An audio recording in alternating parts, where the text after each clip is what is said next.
Ladera Sur Podcast.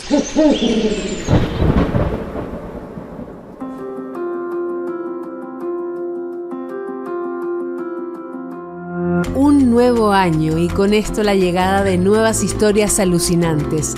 Con más de 40 invitados y 4 temporadas, volvemos nuevamente a profundizar sobre personas que han dedicado su vida a estudiar, proteger, inspirar y retratar la naturaleza, desde la ciencia hasta la cultura, desde la academia hasta el deporte. Bienvenidos a la 5ª temporada de Inspirados por la Naturaleza, un podcast de Ladera Sur, conducido por Bárbara Tupper y Martín del Río. Este espacio es presentado por Patagonia, celebrando sus 50 años.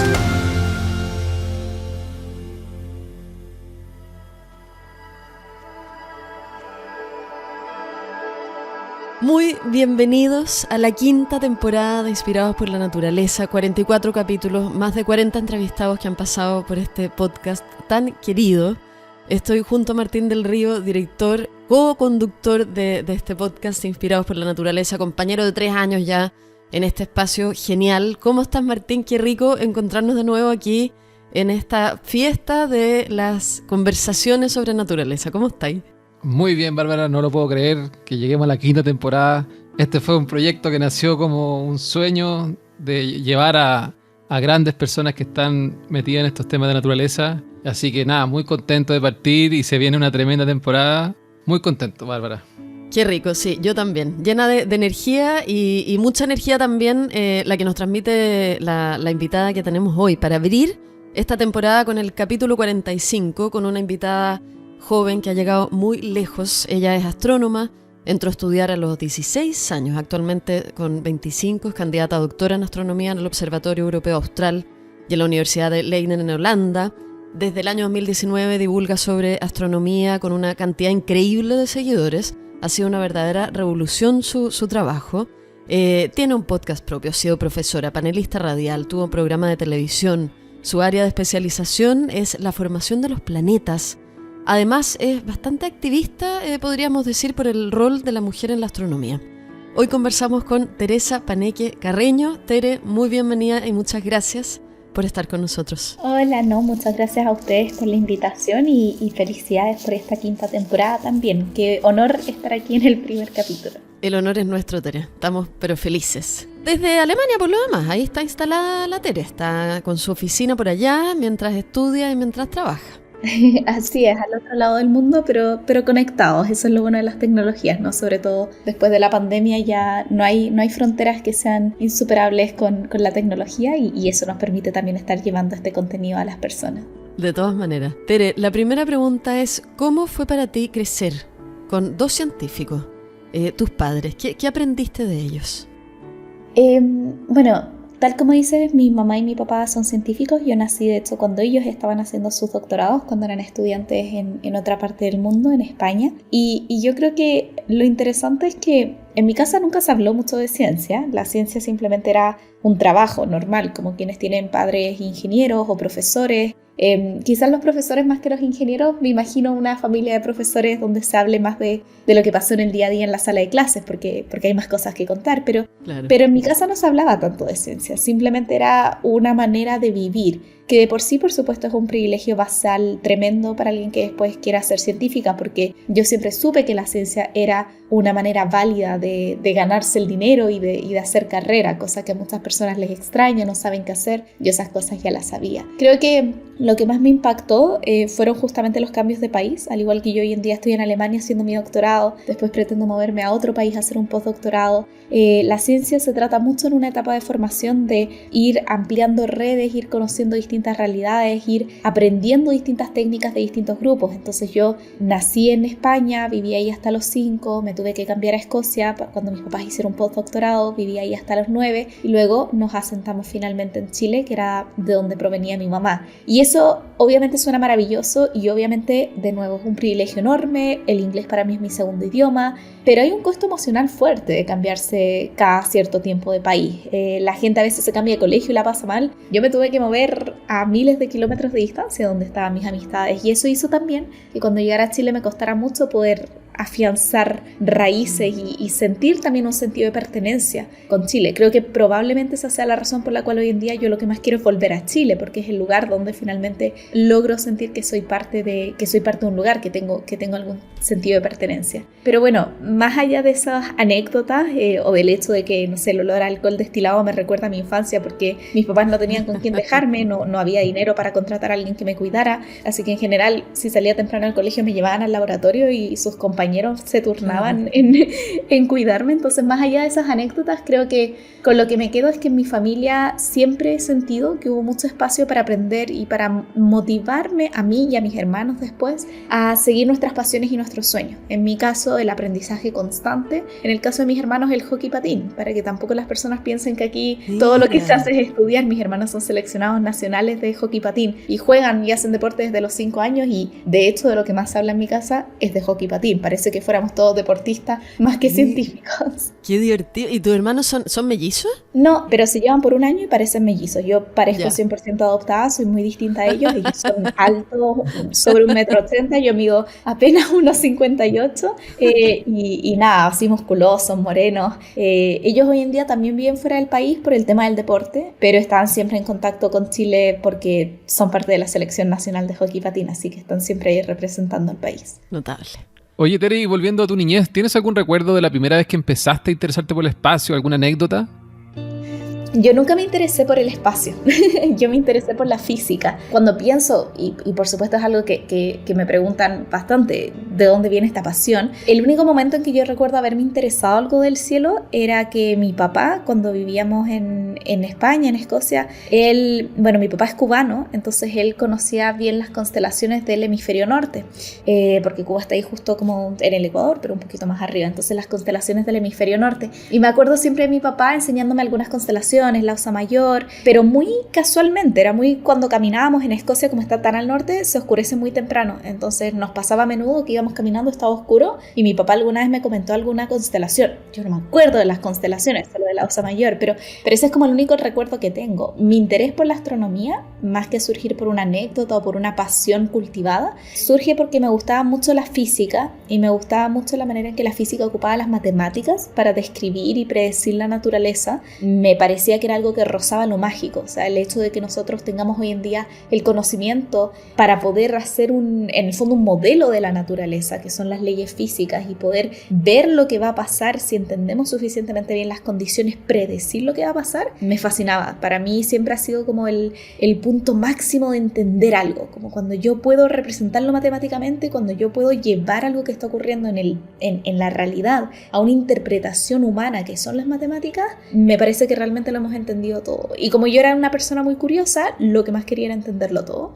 ¿Y cómo me lleva esto a la astronomía? Dentro de la física dije, ¿qué va a ser lo más divertido? ¿Qué es lo más extraño? ¿Qué es lo más difícil de aprender? Eso quiero yo. Y me pareció que el universo, al ser algo con lo cual no podíamos interactuar, yo no puedo ir y tomar una muestra de una estrella, no puedo ir y acercarme a una supernova, me pareció que iba a ser desafiante y por ahí entré. Y esa falta quizás de amor por la parte romántica de la astronomía, creo que fue algo que me sirvió mucho, porque finalmente para mí las imágenes son bonitas y por supuesto son preciosas, pero a mí lo que me apasiona es ver cuando los datos tienen sentido y cuando las cosas calzan, y eso es lo que hago en el día a día. Yo no estoy mirando por un telescopio, yo estoy haciendo código, programando cosas y tratando de hacerle sentido a la información que recibimos de los telescopios. Es increíble cómo traspasa la pasión, así empieza a hablar y se alucina. Yo entiendo la mitad de las cosas, de los números, y francamente me siento cercana en su discurso de tanto heavy. Tere, cuando hablamos de astronomía, hay obviamente muchas áreas de especialización. ¿Nos podría explicar un poco sobre la tuya? ¿Cuál es? ¿Por qué elegiste dedicarte finalmente a la formación de los planetas? ¿Por qué esa línea?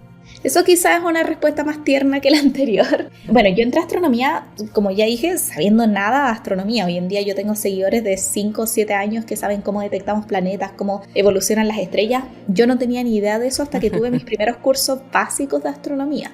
Y el primer curso que tuve, que era específicamente de astronomía, se llamaba Astrofísica de las Estrellas. Nos enseñaron la evolución estelar, me pareció precioso, pero el profesor que daba ese curso, James Jenkins, que fue con quien hice después mi tesis, por así decirlo, de pregrado, él detectaba planetas, él cazaba exoplanetas. Y yo hasta ese entonces ni siquiera sabía que habían planetas fuera del sistema solar que hubiéramos descubierto.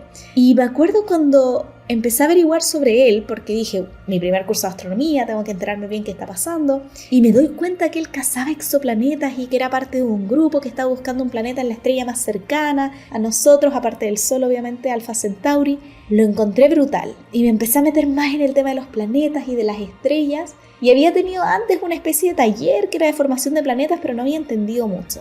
Pero con la idea que me quedé era de que no entendíamos cómo se formaban los planetas. O sea, los encontrábamos, los detectábamos, sabemos que hay más planetas en el sistema solar, sabemos que hay más de 5.000 planetas afuera, pero no entendemos cómo se forma esta unidad tan básica sobre la cual habitamos. No la entendemos.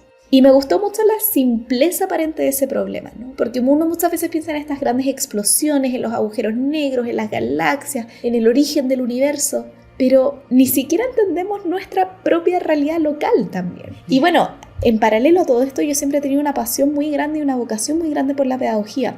Y me pareció que la formación de planetas era un problema acotado, era un problema con el cual uno podía sentir una cercanía y que me iba a permitir también explicárselo a otras personas. Porque yo siempre he dicho, para mí la ciencia solo tiene sentido si es que yo puedo compartirla. Yo hago ciencia y yo soy científica para avanzar el conocimiento de toda la humanidad, no solamente de las otras 30 personas que hacen lo mismo que yo. O sea, yo quiero que mi abuela se sienta interesada y se sienta parte de los descubrimientos que yo haga. ¿Y qué cosa nos va a unir más que nuestro propio planeta Tierra? Y entender cómo se forma el planeta Tierra y entender si es que es posible que se formen otros planetas como este. Y yo creo que por ahí le encontré la cercanía y la inspiración a mi tema, y estudiándolo me encanta, me apasiona, me gusta mucho que ocupamos física, ocupamos herramientas computacionales, ocupamos matemática, ocupamos química, lo podemos ligar a muchas áreas, entonces me gusta. Yo hago astronomía en escalas pequeñas porque los planetas son pequeñitos, pero me siento muy contenta todos los días del tipo de respuestas que tengo que imaginarme. Oye, Tere, ¿y cuántos planetas existen? Y bueno, si pudieras viajar a uno del sistema solar, o cuál es tu favorito, ¿cuál sería? Bueno, mi planeta favorito siempre va a ser el planeta Tierra. Y bueno, voy a decir de inmediato, porque uno siempre tiene que aprovechar estas instancias para concientizar que no existe un planeta B. No existe, no porque no hay otro planeta como el planeta Tierra. Nosotros, respondiendo a tu pregunta, pensamos que el Sol es una estrella bastante promedio, y creemos que en torno a todas las estrellas tipo Sol probablemente hayan planetas, porque los planetas se forman casi al unísono que sus estrellas. En el proceso de formación estelar quedan unos discos de polvo y gas que llamamos discos protoplanetarios, como un platillo en torno a la estrella que está formándose, y de este platillo, como especies de bolas de nieve, se van acumulando material y se van formando los planetas. El hecho de que se formen al mismo tiempo de las estrellas más o menos hace que sea un poco una consecuencia de la formación estelar el que tengan planetas. Ahora, eso quizás no se mantiene para las estrellas más gigantes, pero al menos para las estrellas como el Sol o las más pequeñas sí deberíamos tener planetas. Entonces, planetas abundan. Hemos encontrado hasta ahora más de 5.000, pero probablemente en cada estrella que veamos en el cielo hayan planetas, y esas estrellas que vemos son las estrellas de nuestra galaxia, pero hay más galaxias en el universo. Entonces, hay muchos planetas, y yo creo, desde el punto de vista además de alguien que estudia la componente química, o sea, en el fondo cuáles son los materiales de los cuales se forman esos planetas, yo creo que vamos a tener muchos planetas con condiciones similares a la Tierra. Planetas rocosos, planetas en zona habitable, planetas con atmósfera, con oxígeno, con carbono, con nitrógeno, con agua. Eso no es algo extraño de pensar. Pero incluso aunque encontráramos un planeta que fuera un clon del planeta Tierra, hay que entender que el universo es tan grande que no nos da para viajar hacia ese lugar. O sea, hoy en día nosotros las distancias en el universo las hablamos en años luz. Eso quiere decir velocidades a la velocidad de la luz. Tardaríamos esa cantidad de años. La estrella más cercana, por ejemplo, está a 4 años luz. No es exactamente igual que el Sol. Podría tener un planeta habitable 4 años luz. Y uno dice, bueno, 4 años, viajo 4 años y llego. Pero la velocidad de la luz es enorme. Y nosotros no llegamos ni siquiera a un 1%. Entonces, hoy en día, con la tecnología que tenemos y con lo que supondría mandar naves con mucha carga, porque tendríamos que mandar a humanos en esas naves, comida para esos humanos, combustible para esa nave, o sea, mucha carga, mucho material. A medida que queremos transportar material, necesitamos más energía. Es como un problema que se vuelve rápidamente crítico. En el mejor de los casos, tardaríamos, no sé, 2.000 veces más que el tiempo que tarda la luz. Eso implica que en vez de tardar 4 años, y te estoy hablando en el mejor de los casos, en vez de tardar 4 años, tardaríamos 8.000 años. En 8.000 años ya se nos olvidaría qué es lo que estamos haciendo en el espacio. O sea, el planeta Tierra pasaría a ser una especie de mito, toda nuestra existencia estaría contenida en esta nave. Ni siquiera sé si lograríamos superar 100 años todos juntos. O sea, es una idea que realmente queda para la ciencia ficción. Y la ciencia ficción ha hecho un excelente trabajo en proponernos soluciones, pero soluciones para las cuales físicamente y tecnológicamente no tenemos respuesta, y muchas de las cuales serían improbables. Entonces yo no veo esto como algo que nos debería como desalentar, ¿no? Como que aburrido, sino que lo veo como algo que nos debería hacer valorar mucho más nuestro planeta. O sea, nuestro planeta es perfecto para nosotros. Nuestro planeta es uno de infinitos planetas, pero para nosotros es lo más importante del universo. Y por eso el planeta Tierra es mi favorito. Marte es terrible. ¿Por qué alguien querría ir a Marte teniendo al planeta Tierra? Bueno, Tere, sería bueno recalcarlo aquí. Bueno, tú eres mucho más experta, pero hablar sobre este como plan B, hablar de Marte, que esta vida serán búnkers con trajes. ¿De qué se trata? Si tú nos puedes explicar mejor. Exactamente. O sea, yo creo que si ya estamos habitando con búnkers, también vamos a estar habitando en búnkers en la Tierra. O sea, yo realmente, a mí me cuesta entender muchas veces esta avaricia del ser humano de no darse cuenta de que, claro, es como estar en un bote, en un crucero en medio del mar. Y el crucero le empieza a entrar agua, ¿no? Y la gente dice, no, pero filo, da lo mismo, como démosle. Si total, tenemos estos pequeños botes salvavidas de plástico inflable sobre los cuales podemos sobrevivir. Pero ¿por qué te irías a un pequeño bote salvavidas inflable en medio del agua si puedes tener un crucero enorme, con espacio, con libertades? Marte es un planeta más pequeño que el planeta Tierra. Está más lejos que el Sol, por lo cual es más frío, las temperaturas son mucho más heladas. Tiene básicamente cero atmósfera, tiene un 1% de la atmósfera terrestre. La atmósfera es esta capa de gas que cubre el planeta Tierra. Eso implica que el aire en Marte no es respirable, así que salir a la superficie sería sí o sí con algún tipo de máscara de oxígeno. También necesitaríamos estar completamente cubiertos o con trajes, y por eso tendríamos que ir en búnkers o bajo tierra, porque al tener una atmósfera tan delgada, penetra una gran cantidad de radiación hacia Marte, radiación solar. Entonces, si aquí nos tenemos que poner protector solar por los rayos ultravioleta, allá ni el protector solar nos aguantaría y todos tendríamos cáncer casi inmediatamente si es que salimos a la superficie sin protección. Entonces todo se empieza a volver bastante más complicado, y yo hoy en día siempre le digo a los estudiantes de colegio o a los más peques, si no les gustó estar encerrados por un año por el coronavirus, o sea, aquí prepárense para nunca más salir a la superficie como lo hacemos en el planeta Tierra. Y también hay que entender que hay lugares en el planeta Tierra donde desafortunadamente, debido a la contaminación, esa está volviéndose una realidad, de que el aire es irrespirable, de que no podemos salir, y eso es algo que nos debería indicar que tenemos que tomar acción ahora. O sea, el cambio climático es algo real, es algo a lo cual nos podemos enfrentar, y es algo producido por los humanos que en el fondo, ojo, no está destruyendo nuestro planeta, está destruyendo las condiciones de habitabilidad para nosotros. O sea, el planeta Tierra va a seguir acá, y va a seguir acá por miles de millones de años más hasta que el Sol crezca y se lo coma, y podemos hablar de eso después. Pero lo que estamos haciendo hoy en día los humanos es desafortunadamente destruir las condiciones para nosotros. Así que un poco tomar conciencia de eso y darnos cuenta de que en este enorme universo la Tierra es nuestro lugar y nuestro crucero maravilloso. Yo creo que es lo que tenemos que hacer.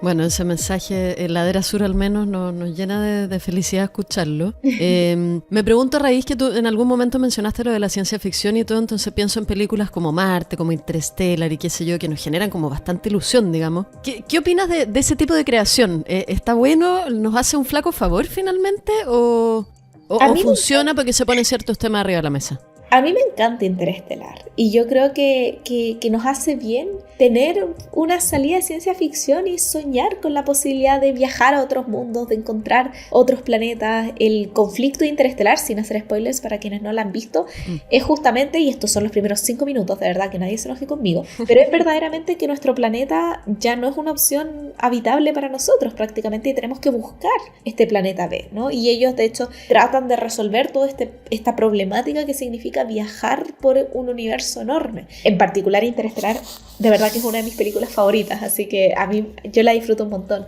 La música es preciosa, sí, tuvo mucha participación, sí, tuvo mucha participación de científicos y científicas, y de hecho yo incluso la pongo como ejemplo en uno de mis libros, porque realmente se tocan bastantes temas científicamente interesantes, y yo creo que no porque desde la ciencia, digamos, tenemos que cuidar nuestro planeta y este es nuestro único hogar, no podemos tener mundos y universos alternativos desde la literatura y el cine y la creación finalmente. Y de hecho yo creo que a veces es bonito también este tipo de películas en general, como Interestelar, nos muestran también una solución y que la humanidad se une en pos de encontrar una solución. A mí me gusta mucho más eso que otras películas de ciencia ficción que muestran un mundo post-apocalíptico donde todo salió mal y solamente unas pocas personas sobrevivieron. Porque finalmente lo que vamos viendo, lo que vamos recibiendo, ese input que nos van dando las películas, que nos van dando los relatos, que nos van dando las noticias incluso, es lo que nosotros usamos para pensar nuestro futuro. Entonces yo prefiero un futuro donde hayan personas que quizás digan, ¿sabes qué?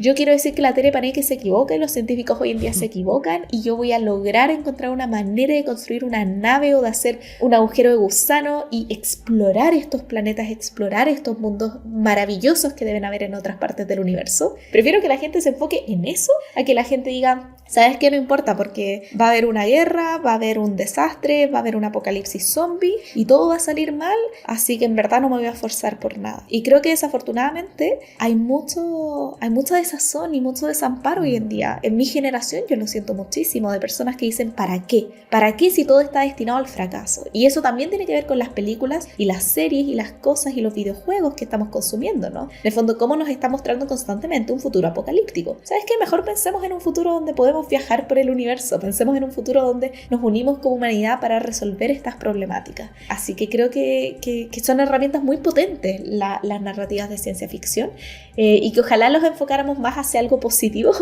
que hacia estar reforzando todo lo negativo que podría pasar, pero que también podría no pasar. Gracias, Tere. Escuchas la 5ª temporada de Inspirados por la Naturaleza, un podcast de Ladera Sur. Cada segundo que pasa, el Sol fusiona 600 millones de toneladas de hidrógeno. En este video te cuento por qué y cómo funcionan las estrellas. El concepto básico de una estrella es simple. Tiene que sobreponerse a la gravedad de todo el material que ha acumulado. Oye, Tere, ¿y tú qué te manejas en temas de comunicación? Nosotros somos tus seguidores, estamos muy atentos a tus videos. ¿Cómo nace esta idea de empezar a comunicar por redes sociales? ¿Cómo preparas tus videos? ¿Cuánto te demora? Porque esto ha sido una bola de nieve que me imagino partió como una idea creativa y hoy en día estás en todos lados. Si nos pudieras contar cómo nace esta idea. Sí, bueno, en cuanto a preguntas, la verdad es que hay de todo. Yo creo que algo bonito de mis redes es que primero siempre han sido espacios para mí bastante seguros, contrario a otras personas que reciben quizás mucho hate o muchas polémicas por redes. La verdad es que en mis redes sociales pocas veces hemos tenido polémicas y siento que es un grupo de personas que son, no sé, que tienen muchas ganas de estar ahí, de aprender y como genuina curiosidad. Independiente de lo que piensen, yo también ocupo mis redes a veces para hablar desde un punto de vista personal, desde un punto de vista político, pero yo creo que bajo este paraguas de las ciencias y de lo que significa hacer ciencia, de tener un pensamiento crítico, de cuestionarse todo más allá de la astronomía, que es lo que nos convoca, siento que las personas tienen altura de mira y eso permite hacer una discusión muy nutritiva y muy necesaria también en estos tiempos. Lo que más me preguntan, por lo mismo, varía diametralmente. Hay mucha gente que está súper interesada en lo que es la carrera científica, cómo llega a estar donde estoy, qué es lo que pueden hacer, qué tips pueden tener para llegar a estudiar astronomía o ser exitosos en astronomía, o salir del país a especializarse en otras áreas, en otras partes. Y luego tenemos a personas que me preguntan, o sea, desde qué opino del horóscopo o qué opino de la Tierra plana hasta qué opino de, no sé, que alguna de las lunas de Júpiter sea habitable o cómo se formó el sistema solar o qué hay al interior de agujeros negros. Realmente recibo un abanico de preguntas. Algo que me gusta mucho también es que las preguntas son siempre astronómicas. O sea, la gente no se aprovecha de que yo abra una caja de preguntas para preguntarme, a ver, habrá una o dos, pero en general de mi vida privada o de, no sé, cosas que no tienen nada que ver. Realmente las personas tienen mucho interés por aprender. Se me llenan siempre de preguntas de estos dos temas, sobre todo la carrera o astronomía general, y a veces también unos comentarios en buena onda o sobre los libros, cosas así que me preguntan. Y sobre cómo llegué a estar acá, no lo sé, o sea, sé cómo partió todo, pero tal como tú dices, ha sido como una bola de nieve. Yo lo veo hoy en día como surfear olas, como que vienen olas de oportunidades y yo a cada ola le he estado diciendo un poco, bueno, intentemos ver qué tal y sale excelente y luego viene otra ola. Al igual que cuando ustedes me contactaron a mí para participar del podcast, todo lo que yo hago hoy en día es porque personas me contactan. Yo no estoy activamente buscando oportunidades, nunca he estado activamente buscando oportunidades, pero me llegan las oportunidades estrellas, y yo digo, suena increíble, hagámoslo. Todo esto comenzó, si hay que ponerle un inicio, el 2019, para el primer eclipse que tuvimos, que fue en el norte de Chile, que fue súper masivo, que fue súper grande. Yo no fui al eclipse, y no fui al eclipse porque soy una astrónoma aburrida, entre comillas, que me gustan las matemáticas, y bueno, igual yo vivía en Santiago, dije, bueno, se va a cubrir 97%, va a estar negro. No se puso negro, no. El sol, aunque haya una gotita de luz, va a estar brillando, pero como casi todos los astrónomos y astrónomas viajaron al norte, me quedé en Santiago, y cuando la prensa llamaba a la universidad de que, oye, queremos a alguien que nos explique esto, me mandaron a mí. Y yo para ese entonces ya tenía experiencia trabajando con estudiantes de colegio, tenía algunos cursos, porque siempre me gustó mucho la pedagogía, tenía cursos de astronomía, entonces tenía una manera que yo había desarrollado para hablar de astronomía. Y a la prensa le gustó como yo hablaba de astronomía. Le gustó, me siguieron llamando, el día del eclipse salí de mi casa a las 6 de la mañana, llegué a mi casa a las 1 de la mañana del día siguiente, lleno de entrevistas, lleno de actividades, y de ahí la pelota fue rodando. Llegó la pandemia, al igual que todos, en la casa haciendo pan, haciendo actividades ahí en familia. Nosotros somos 5 más 2 perros, entonces estábamos ahí todos medio choclonados, y los medios me llamaban y me decían, mira, te puedes grabar con el teléfono comentando esta noticia. Y yo en ese entonces dije, bueno, si me estoy grabando en el teléfono lo subo a redes también, ¿no? Y trataba de estimar y de achuntarle a 1 minuto. O sea, agarraba el teléfono, hablaba y revisaba si había sido 1 minuto. Ok, no, lo hacemos de nuevo, más rápido, más corto. Y subía los videos nomás. Ustedes pueden bajar a mi Instagram, y mis primeros posts soy yo literal hablando, sin nada. Y luego me moví a Alemania a finales del 2020, después del primer año de pandemia, y aquí estábamos en una segunda cuarentena, entonces estaba de nuevo encerrada en casa, y la gente empezó a hablar de que Instagram ya no servía, que todos iban a TikTok. Y yo dije, no, ¿qué voy a hacer con TikTok? Porque, o sea, si no sé editar, si no sé hacer videos, menos sé bailar en cámara. Dije, ya, ¿sabes qué? Ya estoy fuera de Chile, nadie me pesca, voy a hacer muchos videos en TikTok de ciencia, hablando de ciencia, y cuando en 5, 6, 7 años más vuelva a Chile, voy a poder decirle a la gente, miren, vayan a seguirme a esta plataforma, tiene un montón de videos. Y así partí, pensando que de verdad nadie iba a verme. No tenía estrategia, no tenía nada, era solo yo posteando videos. Al mes tenía 120.000 seguidores. Y la cosa explotó. Así, la situación explotó a inicios del 2021, esto fue hace 2 años atrás. Creció muchísimo Instagram, salieron mis libros, salió mi primer artículo científico, todo se fue dando. Y de repente, no sé cómo, llegamos a esta situación donde hoy en día son 1 millón de seguidores, sumando TikTok, sumando Instagram. Es una cantidad abrumadora de gente. Es algo que a mí me gusta mucho y que yo hoy en día sigo haciendo los videos en TikTok. Los hago en TikTok, los edito en TikTok porque no tengo tiempo para editar, si mi labor principal es hacer ciencia. Y voy escogiendo los temas más o menos basándome en las preguntas que me hacen, en lo que yo pueda leer que me parezca divertido, en lo que me entere que está ocurriendo, pero es muy de guata, así como muy chileno. Ha sido algo que ha ido siendo por instinto, por lo que a mí me parece que podría funcionar. Yo de pequeña tampoco consumía contenido de divulgación científica. El otro día hice un video que le fue súper bien y todos me decían, ¡ay, le copié hasta Cosmos! Y yo como, yo nunca vi Cosmos de pequeña. Lo que dije es algo que en astronomía es un, digamos, como un ejemplo que ocupamos muy a menudo, que es modificar el tiempo que ha existido la Tierra para que se ajuste a un calendario. Es un ejemplo que apareció en Cosmos, que aunque aún no veo la serie, porque aún no la veo, es una serie que me encantaría ver porque sé que es un referente en lo que es la cultura y la divulgación científica. Pero yo no lo vi, yo no consumí este tipo de contenido que hoy en día yo estoy presentando. Entonces ha sido un eterno aprendizaje y un eterno confiar en mi instinto, en lo que yo creo que puede salir bien, en lo que yo creo que puede funcionar, y también aprender a manejarlo al mismo tiempo que hago ciencia, porque es realmente tener 2 trabajos. Ustedes decían, hoy en día les estoy hablando desde Alemania, después de mi horario laboral. Puedo hacer eso porque tenemos una diferencia horaria. Cuando estoy en Chile es caótico, no puedo hacer las 2 cosas en Chile. Aquí los puedo hacer porque tengo una diferencia horaria y eso me permite repartirme y literalmente trabajar 2 trabajos, pero es algo que requiere mucha dedicación, mucho esfuerzo, pero que para mí la recompensa es enorme. O sea,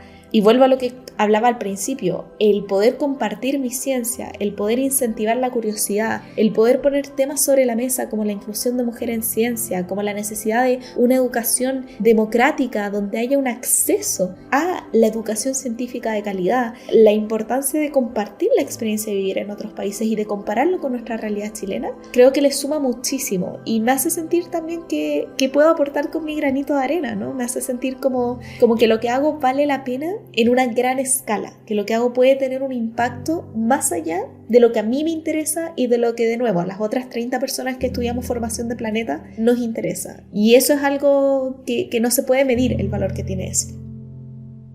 Tere, entonces nos comentaba sobre las preguntas como más típicas o que más salen y qué sé yo. Y yo te quería pedir, a raíz de, me imagino, una pregunta que se genera permanentemente, si nos pudieras dar como una clase de 1 minuto, ¿no? Sobre cómo se conforma el universo. Tú hablabas de los exoplanetas de los planetas, qué es un sistema, la galaxia, cuáles son las diferencias. Así como, imagínate que estamos con escolares de 5 años, ¿qué nos dirías?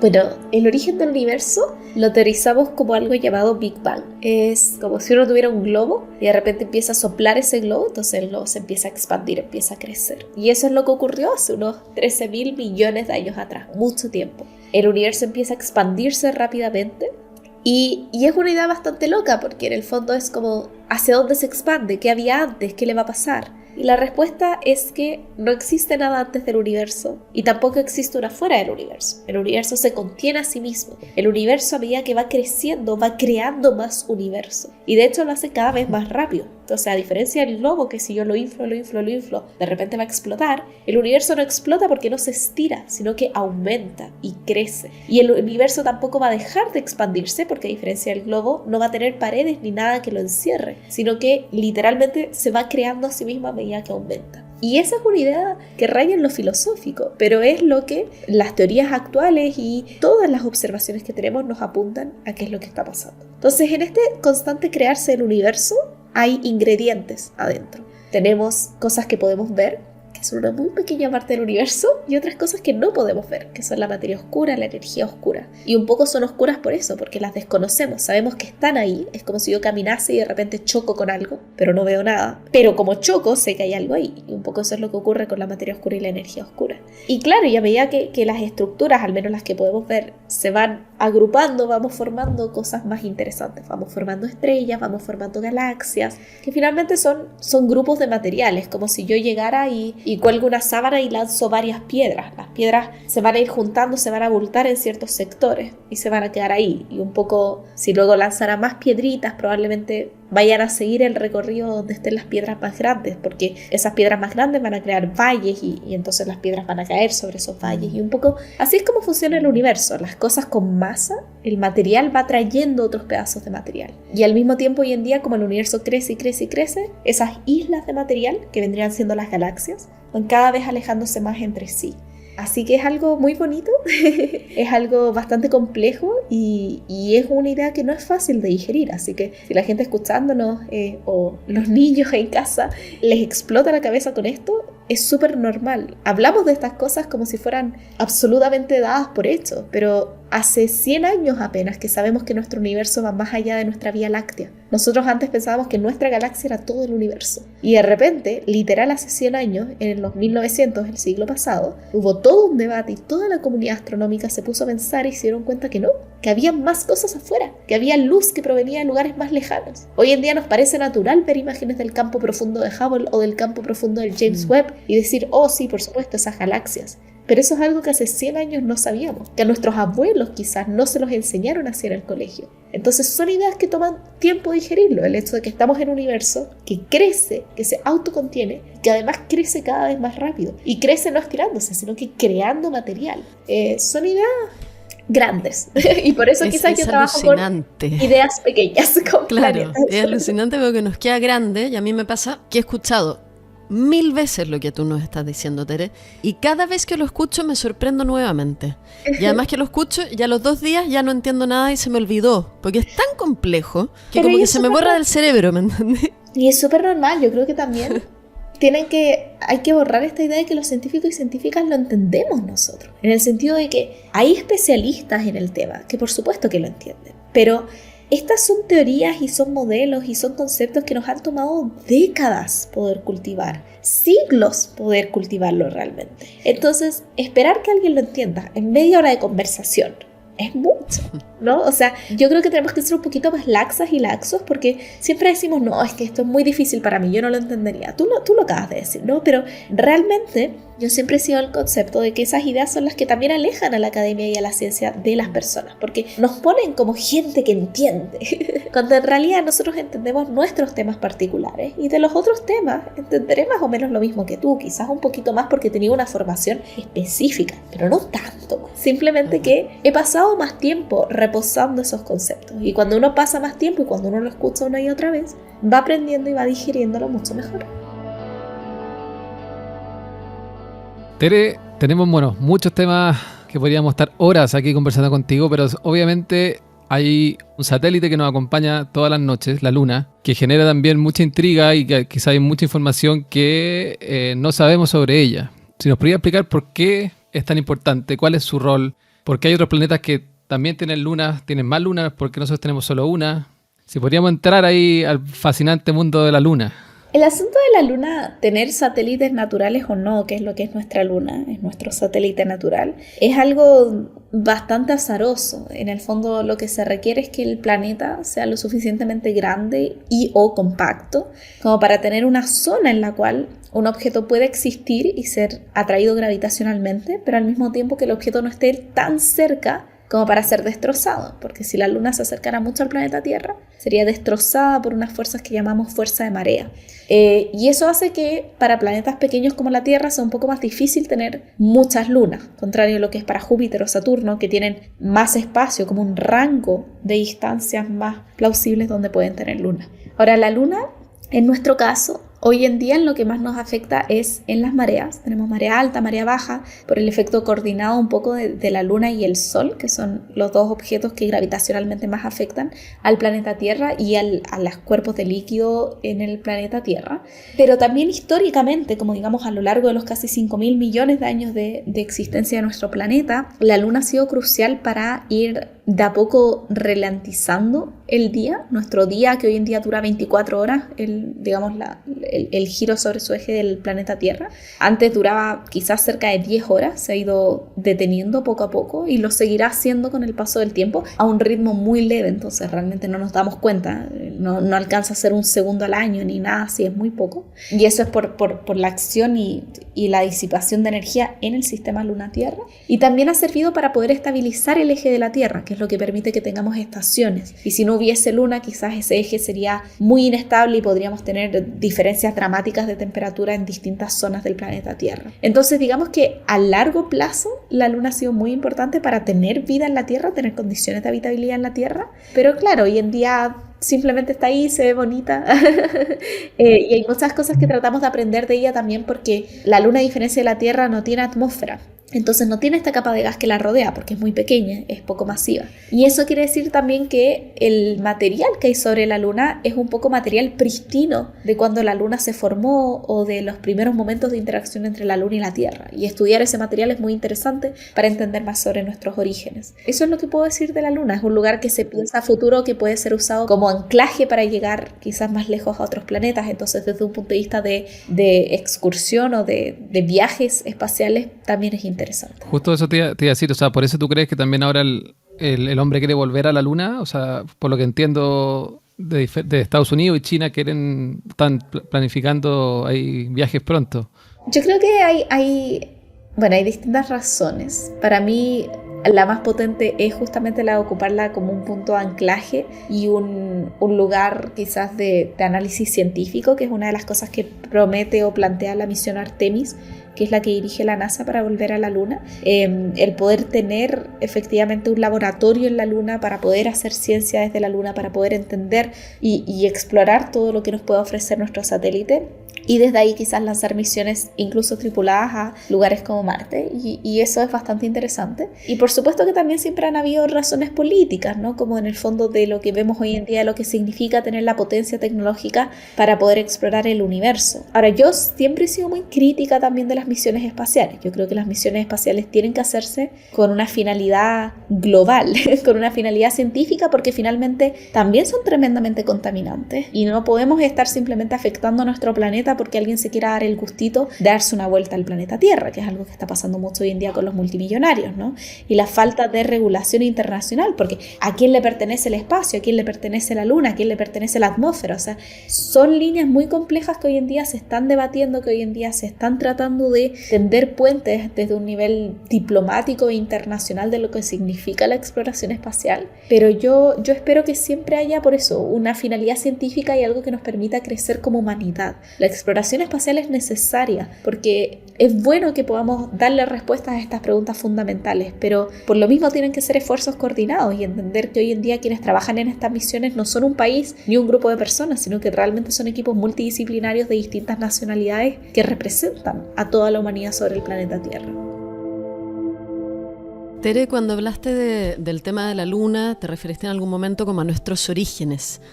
Hay algo que siempre genera mucha curiosidad y es esta idea como de que en nuestros orígenes y justamente y en nosotros mismos estamos conformados por el polvo de estrellas. ¿A qué se refiere eso? Bueno, a mí me gusta mucho esa frase, es muy cierta, porque efectivamente cuando el universo se crea, un poco volviendo a lo que hablábamos hace unos minutos, cuando el universo se crea, ¿cuáles son esos ingredientes? Mucho hidrógeno, quizás algunas pizcas de helio, un poquito de polvo y no mucho más. Entonces, ¿qué es lo que ocurre? Nosotros para tener vida como la conocemos hoy en día, para construir lo que somos nosotros como humanos, necesitamos átomos más complejos. Necesitamos carbono, necesitamos oxígeno, necesitamos nitrógeno, necesitamos hierro.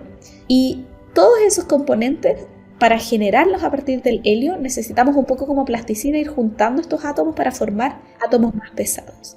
Al interior de las estrellas ocurre justamente eso. Las estrellas son verdaderos hornos en nuestro universo que logran en su interior hacer procesos de fusión nuclear, juntar átomos de hidrógeno para formar helio, juntar después helio para formar carbono, para formar oxígeno, para formar nitrógeno. El hierro que corre por nuestra sangre es un átomo bastante particular para las estrellas porque cuando las estrellas logran fusionar núcleos de hierro es cuando colapsan las estrellas más masivas y generan supernovas. Y mueren las estrellas. Y en esas explosiones también se crean las condiciones para poder fusionar elementos incluso más pesados. Entonces, a lo largo de toda la historia del universo, las estrellas lo que han hecho ha sido poblar el universo de átomos más complejos. Las estrellas han ido complejizando la química del universo y es gracias a ese polvo, por así decirlo, más bien a ese material químico del interior de las estrellas que podemos formar planetas que tengan después carbono, agua, oxígeno, nitrógeno, hierro y todo lo que necesitamos para formar las estructuras que hoy en día sostienen la vida en el planeta Tierra. Tere, por este podcast hemos tenido el privilegio que ha pasado el profe Massa, la astrónoma María Teresa Ruiz, y obviamente les preguntamos algo que a todos los astrónomos siempre les preguntan, sobre si existe la vida como la conocemos en otro lugar, en otro planeta. No podíamos no hacértela a ti porque yo creo que es algo que siempre como humanidad estamos pensando y bueno, tener tu opinión. ¿Qué piensas sobre esa pregunta? Bueno, yo creo que las posibilidades de que exista vida fuera del planeta Tierra son súper altas, incluso vida como la nuestra. Probablemente, en mi opinión, y es 100% una opinión porque no tenemos evidencia hasta ahora, la vida en formas simples abunde, la vida como microorganismos, como algas, como peces, como plantas. No veo improbable que en algún otro planeta del universo también la vida se haya complejizado e incluso haya llegado a niveles de tecnológicamente desarrollados, ¿no? Y eso es algo que puedo responder sin vacilar. Yo espero, cruzo los dedos, para estar presente el día en que nosotros descubramos biomarcadores en otro planeta. Yo creo que eso va a pasar y es una de las cosas que más se busca desde la astronomía. Algo diferente es creer que de existir formas de vida tecnológicamente avanzadas, esas formas de vida ya han encontrado el planeta Tierra y hayan llegado al planeta Tierra y sean algunos de los objetos que a veces vemos en el cielo y que no entendemos qué son. Eso es algo en lo que yo no creo. Pero de nuevo, siempre usando esta palabra, creencia, ¿no? No se puede descartar, no tenemos evidencia que apunte que así lo sea, y la falta de evidencia de que apunte que así lo sea no implica que sí lo es, como no porque vea algo y no lo entienda, la respuesta es que es tecnología extraterrestre. Así que esa es mi opinión, yo creo que los ingredientes están. Entonces el que se junten de las maneras en que lo hicieron con la Tierra es un tema de probabilidad, y habiendo tantos planetas, quizás probablemente ocurrió, en mi opinión, en mi cabeza. Distinto es, de nuevo, que nos encontremos, y para eso me devuelvo a lo que hablábamos hace un rato de las distancias del universo y lo difícil que es moverse y de que no tenemos por qué pensar que otras civilizaciones van a haber tenido tecnología súper, hiper, ultra avanzada que nosotros no tenemos. Yo creo que incluso con tecnología súper, hiper, ultra avanzada es difícil que nos encuentren. El planeta Tierra es un planeta pequeño, orbitando una estrella completamente común y normal en una de las miles de millones de galaxias que hay en el universo. Y literal llevamos como un par de años mandando señales, o sea, nuestras señales no han llegado ni siquiera como al vecindario cercano, o sea, yo creo que es una visión muy egocéntrica y muy antropocéntrica pensar que de haber extraterrestres tecnológicamente avanzados nos encontraron a nosotros y vinieron para acá. ¿Por qué? Como, a mí no me hace sentido. Y siempre van a hablar inglés, como que es un poco absurda la situación. Así que esa es mi opinión. Esa es mi opinión y eso es lo que yo creo. Y ojalá esté equivocada. Lo que sí puedo decir sin ningún ápice de duda y sin ninguna opinión y sin ninguna creencia es que a mí, como astrónoma, nadie me paga para ocultar una gran verdad. Y que desde mi punto de vista y desde mi experiencia en el mundo de la ciencia, el mundo de la ciencia es un lugar donde lo que más queremos es que la gente sepa lo que estamos haciendo. Entonces no les vamos a estar ocultando. No es que la NASA tiene ese departamento oculto, ¿cómo se llama? Área 51. Área 51. También creo, a mí siempre me da rabia eso, pero no es por el hecho de que la gente piensa que hay un cuarto oculto con extraterrestres, sino porque la gente piensa que un solo país va a ser capaz de ocultarle a toda la comunidad científica y a todo el resto de las agencias espaciales una situación. Nuestro planeta además es como 70% agua. Si cayera una nave extraterrestre, ¿por qué caería en Estados Unidos? Como que literal la NASA es una de múltiples agencias espaciales. Que tengan un excelente departamento de comunicaciones no implica que sean la única. Y creo que es subestimar tremendamente la inteligencia y la capacidad de cientos de miles de institutos y de personas que trabajan hoy en día en el tema de astronomía a lo largo del planeta. Entonces, por eso yo soy muy crítica de esos aspectos. Creo que es súper bueno plantearse la pregunta. Creo que es maravilloso. Y de hecho, de nuevo, mi tercer libro lo escribí sobre vida extraterrestre. Y nos hacemos estas preguntas. No hay una respuesta definitiva. Simplemente hay evidencia. Y la evidencia hasta ahora nos apunta a que mira, los ingredientes están, pero aún no encontramos esa señal que nos diga hay vida en este otro planeta. Y cuando lo encontremos, lo vamos a anunciar a los cuatro vientos. Yo siempre digo, o sea, septiembre del 2020 creo que fue, detectamos lo que pensábamos que eran biomarcadores en Venus. Y eso fue noticia a nivel mundial. Y la gente o no se acuerda o eligió olvidarse porque de ser verdaderamente vida extraterrestre hubieran sido microorganismos. No hubieran sido hombres verdes saludándonos, sino que hubieran sido microbios en la atmósfera de Venus. Y eso es algo que para mí sería igual de emocionante a que si viéramos hombrecitos verdes saludándonos. Bueno, quizás no tan emocionante, pero me parecería tremendamente increíble. Sería increíble poder ver microorganismos y poder, más que verlos, detectar su presencia a través de biomarcadores en otro planeta. Tere, y ya que estamos hablando de tecnología, ¿cómo has visto el desarrollo de la llegada de inteligencia artificial en la ciencia, en la astronomía? ¿La estás ocupando? ¿Le temes? ¿La admiras? ¿Está pasando? ¿Cómo lo ves? Yo en particular no ocupo herramientas de inteligencia artificial ni machine learning, pero es algo que se ocupa hace mucho tiempo en astronomía, el aprendizaje de máquinas. Bueno, no hace mucho tiempo quizás, pero los últimos 5 o 10 años fácilmente. Nosotros trabajamos constantemente con algoritmos de datos y por ende también como tenemos que procesar grandes cantidades de información, necesitamos apoyo más allá de la capacidad humana para poder procesar todos estos datos y poder detectar señales interesantes. Yo creo que son herramientas que pueden ser tremendamente provechosas. Lo importante es que no dejemos de cuestionarnos, ¿no? De por qué la máquina me está diciendo eso. Si finalmente lo que la máquina diga depende de lo que el programador le haya puesto. Entonces también entender que estos mismos algoritmos de inteligencia artificial van a tener sesgos humanos, van a tener sesgos por género, por raza, por edad, y que son cosas que tenemos que tener siempre el cerebro activo y crítico para poder interpretarlo. No podemos simplemente quedarnos con lo que nos dice. De la misma manera que uno googlea algo y no se queda con el primer resultado. Tenemos que darle sentido a lo que nos está diciendo la máquina. Entonces creo que la inteligencia artificial es algo que se puede combinar muy bien con nuestra vida actual, pero que tenemos que tener a gente capacitada, informada y capaz de analizar lo que me está entregando la máquina. No confiar a ciegas en algo que finalmente fue programado por humanos. Tere, ¿cómo dirías tú o qué lugar dirías tú que están ocupando las mujeres en la astronomía hoy día? ¿Cuánto falta por recorrer? ¿Y cómo hacerlo además? Bueno, el asunto con las mujeres en ciencia es un problema que siempre ha estado y que ha ido mutando con el paso del tiempo. Yo creo que hoy en día tenemos a tremendas profesoras que están liderando investigaciones a nivel internacional. Nos falta, como siempre, visibilizar esa labor. Nos falta también que ingresen más mujeres a las ciencias. Hoy en día seguimos siendo, incluso en el mejor de los casos, alrededor de un 30% de la fuerza laboral en todas las investigaciones. Y es algo por lo cual yo creo que hay que mantenerse dando la pelea, porque Siempre se dice, cuando uno habla de esto en ciencia, sobre todo la gente dice, no, pero es que en ciencia deberían entrar solamente por mérito, como por qué tenemos que estar haciendo cuotas de género, lo que importa es los cerebros, son sus ideas. Pero algo de lo cual nos hemos dado cuenta dentro de la ciencia es que las ideas pareciera ser que pesan distinto, las mismas ideas dependiendo de quién las diga. Y por esa misma razón, hoy en día la mayoría de los procesos que se están haciendo a ciegas, de manera anónima, de forma de que uno no sabe quién es la persona que está proponiendo alguna ciencia o que está proponiendo algún proyecto. Ahora, es muy difícil hacer contrataciones de esa manera, porque cuando uno hace contrataciones, uno efectivamente quiere saber la calidad científica y eso se mide en términos de publicaciones y por ende necesito saber el nombre, necesito saber la nacionalidad, necesito saber el género. Hay muchas cosas que afectan.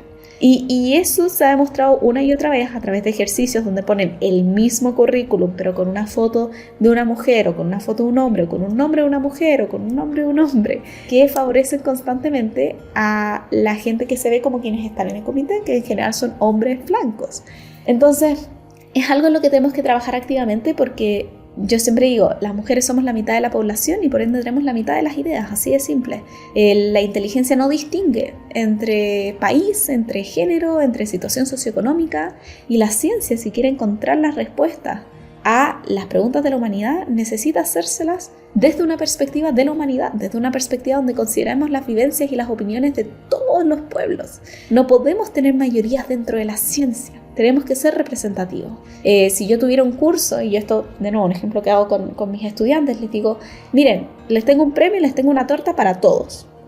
Todos pueden comer de la torta, pero para ganársela tienen que responderme esta pregunta y solo pueden participar la gente que tengan lentes. Los que no tienen lentes no pueden participar. Ahora, la respondan bien o mal los de lentes, los que no tienen lentes también participan. O sea, si los de los lentes le achuntan a la respuesta, todos tenemos torta. Si los de lentes no le achuntan a la respuesta, nadie tiene torta.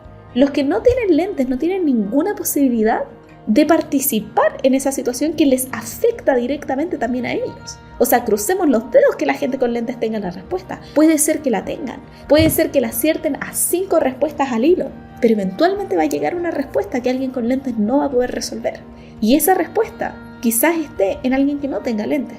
O quizás tampoco la tengan, pero trabajando juntos a través de sus vivencias y siendo más cerebros sobre la mesa y más puntos de vista, probablemente lleguemos a la respuesta. Entonces, así de absurdo es que las mujeres hoy en día no están representadas. Y no solamente en cuanto a la ciencia, sino que también en cuanto a habilidades necesarias para la ciencia. La falta de alfabetización digital que afecta principalmente a las mujeres es tremenda, porque seguimos teniendo estereotipos de género. Y quienes digan que no es así, es por una de dos cosas: o son tremendamente privilegiados o están inmersos en un estereotipo bastante grande.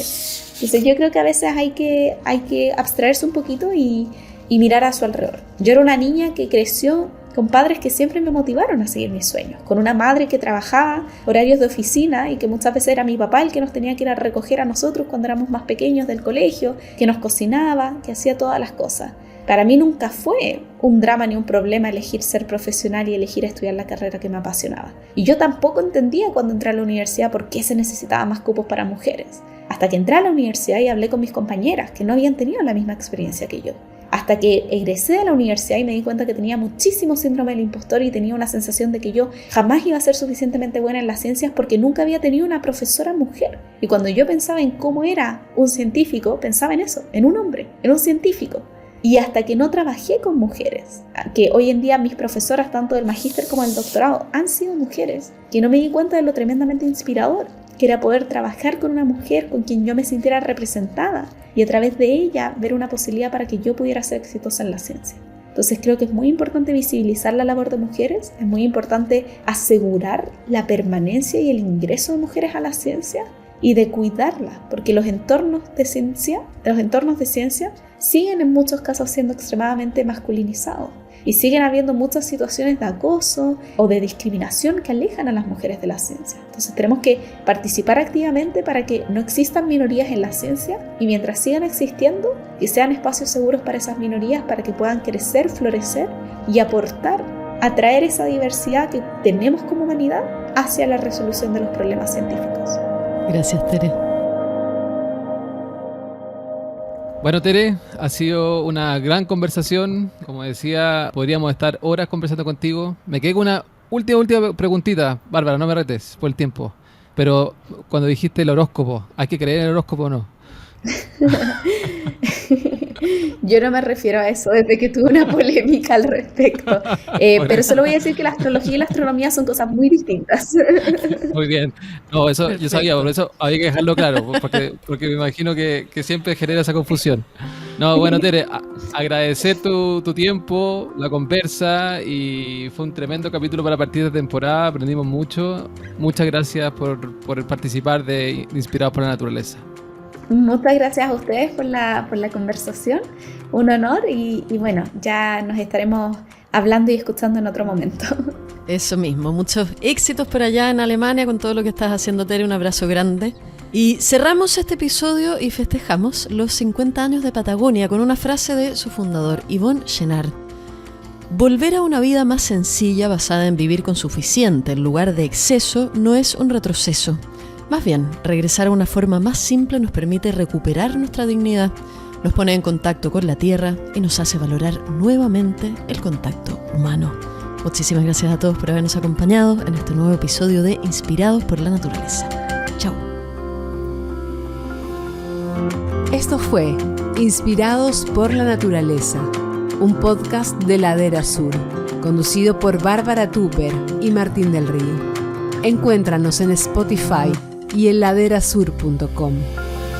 Inspirados por la Naturaleza es una presentación de Patagonia, celebrando sus 50 años.